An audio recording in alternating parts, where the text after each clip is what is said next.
What if there was a weapon that didn't attack people by way of conventional nuclear or biological weapons, but instead the way they think and behave? We actually already have this. Propaganda campaigns or ideological warfare has been used since ancient times to manipulate public into support or opposition of a political cause or figure. The Romans used this to get their population behind the idea of fighting Carthage 3 times. The U.S. government used it to fight their old buddy, Saddam Hussein, twice. They hate our freedoms. But what about propagandizing the enemy? Plenty of that exists as well. A really good example is leaflet campaigns intended to flip the enemy to the other side, or give them a means of surrender.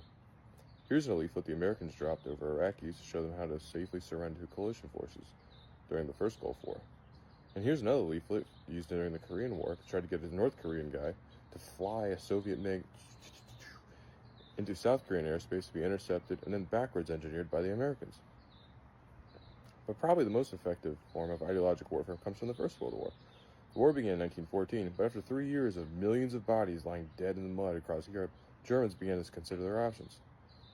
On the other side of the conflict, at the same time, in 1917, Tsar Nicholas II of Russia decided to stop personally feeding Russian soldiers into the wood chipper of the war, and abdicated the Russian imperial throne due to being severely unpopular. He left the power to his brother, who said, "Ew, no."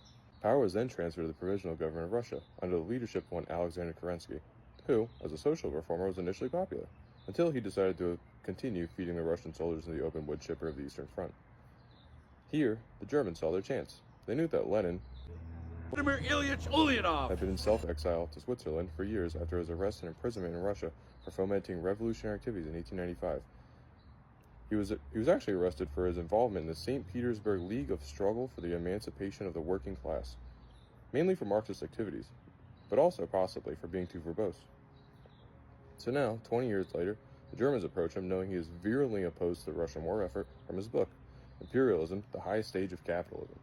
He's the perfect ideological contagion, literally Bolshevism patient zero, ready and primed to spread ideology and undermine the Russian government and war effort. They arranged for a SEAL train to take him and 25 or so of his socialist bros from neutral Switzerland through Germany, into Sweden, into Finland, and eventually to St. Petersburg, where he will get off the platform on April 3rd, 1917.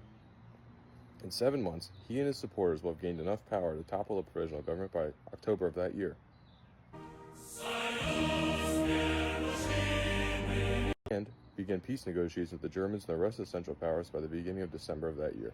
This armistice and its subsequent negotiations will lead to the Brest-Litovsk Treaty and Russia's entire withdrawal from the war effort. So in the end, a conflict marked as having the most severe and punishing weaponry ever unleashed on human beings in the history of warfare, the most powerful weapon the Germans had in the war was ideology, even if that ideology wasn't their own.